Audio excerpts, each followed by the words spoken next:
2023 में इस महीने कब से खर मास लगने जा रहा है। व्रत, पूजा पाठ और व्रत के उद्यापन किसी शुभ कार्य की करने की शुरुआत हम सभी को कब से करनी चाहिए? क्या इस समय कोई नया व्रत शुरू करना सही रहेगा या नहीं? संपूर्ण जानकारी विधान इस वीडियो में आपको प्राप्त होगा। आप सभी जानते होंगे खर मास ज़्यादा शुभ नहीं माना जाता। कहा जाता है खर मास के समय में बहन बेटियों को मायके नहीं भेजना चाहिए, बेटियों को विदा नहीं करना चाहिए। साथ ही किसी भी मांगलिक कार्य जैसे मुंडन, गृह प्रवेश, किसी भी मकान को खरीदना और जो भूमि पूजन इत्यादि के कार्य होते हैं, या किसी भी जैसे कुंडली मिलान और जो बेटे बहू कोई भी सगाई रोका सेरेमनी इत्यादि के कार्य पूर्ण रूप से वर्जित माने जाते हैं। ऐसी मान्यता है कि यह शुभ समय नहीं माना जाता। खरमास खासतौर पर इसलिए कहा जाता है क्योंकि यह सूर्य का राशि परिवर्तन का समय होता है और गुरु ग्रह से भी यह जुड़ा हुआ होता है। शास्त्र प्रमाण कहता है किसी भी व्रत, पूजा पाठ या किसी भी नियम के लिए सूर्य ग्रह की स्थिति उच्च की अवस्था में होना बहुत अधिक शुभ माना जाता है। किसी भी पूजा पाठ या किसी भी वैवाहिक कार्य को या किसी भी शुभ कार्य को सफल बनाने के लिए। साथ ही गुरु ग्रह जो कि विशेष तौर पर बहुत शुभता के रूप में जाने जाते हैं, उनकी भी स्थिति सही स्थान पर होनी चाहिए, जब जाके जो है किसी भी व्रत, पूजा पाठ और ग्रहों की चाल जो है पूर्ण रूप से सही स्थान पर होने पर ही कोई नियमबद्ध तरीके से कार्य चलता है। तो सूर्य की गति बहुत अधिक धीमी हो जाती है, ऐसी मान्यता है। और साथ ही गुरु ग्रह की भी स्थिति इस समय सही नहीं होती। ऐसी स्थिति में आप सभी को आवश्यक रूप से इस समय जो है आप सभी विशेष तौर पर इन कार्यों को रोकें। इस वर्ष अपने आप में बहुत सारे दुर्लभ संयोग हो रहे हैं क्योंकि इस वर्ष सावन के महीने में मलमास भी लगा था। अब बारी है खरमास की। तो खरमास के दौरान कोई भी नया व्रत आपको शुरू नहीं करना चाहिए।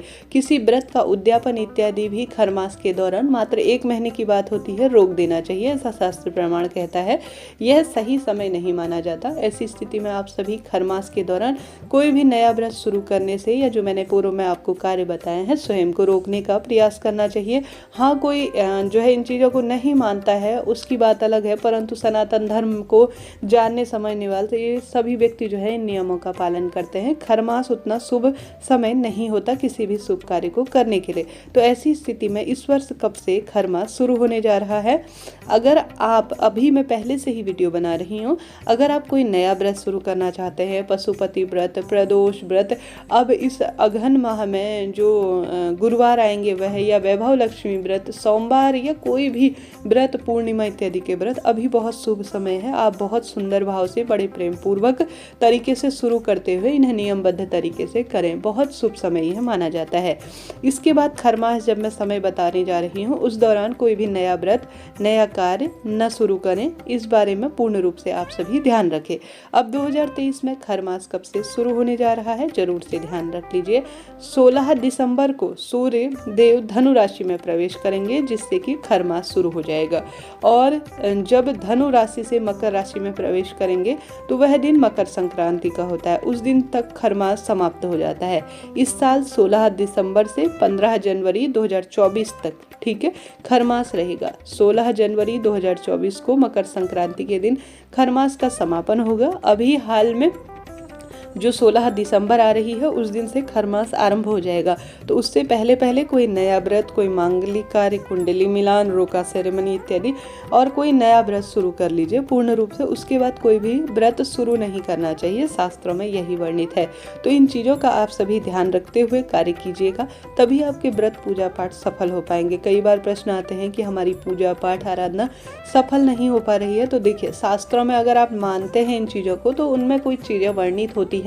ग्रहों की दशा, ग्रहों की चाल, राशि परिवर्तन इत्यादि के आधार पर ये हमारे जीवन में प्रत्यक्ष और अप्रत्यक्ष रूप से बहुत गहरा असर छोड़ते हैं। ऐसी स्थिति में आप इतनी कठिन तप को करने जा रहे हैं, भूखे प्यासे व्रत करेंगे, विशेष पूजा आराधना करने का प्रयत्न करेंगे, परंतु इसका सही समय निर्धारित किया है जिसके आधार पर ही इसको तत्काल संपूर्ण फलों की प्राप्ति हो। ऐसे में आप सभी को आवश्यक रूप से 16 दिसंबर से पहले पहले किसी भी नए व्रत को, किसी भी नए कार्य की शुरुआत अगर आप करने का सोच रहे हैं तो खरमास शुरू होने से पहले पहले आपको कर लेना चाहिए। ग्रहों के राजा माने जाते हैं सूर्यदेव। सूर्यदेव अगर अच्छी अवस्था में होते हैं तो अन्य ग्रहों की दशा उतनी अधिक जो है प्रभावी नहीं होती। कहने का अर्थ है ग्रहों के राजा, अगर किसी भी राजा को पूर्ण रूप से प्रसन्न कर लिया जाए या राजा के मन मुताबिक कोई कार्य किया जाए तो शास्त्र प्रमाण कहता है सभी कार्य, सभी ग्रहों की दशा स्वयं ही अनुकूल हो जाती है और सब कार्य स्वयं बनने आरंभ हो जाते हैं। हमारे हिंदू धर्म में सूर्य ग्रह की राशि परिवर्तन या सूर्य ग्रह की स्थिति को देखकर या कोई भी कार्य को देखकर बहुत शुभता के रूप में नियमबद्ध तरीके से कार्य किए जाते हैं जो सुचारू रूप से होते हैं।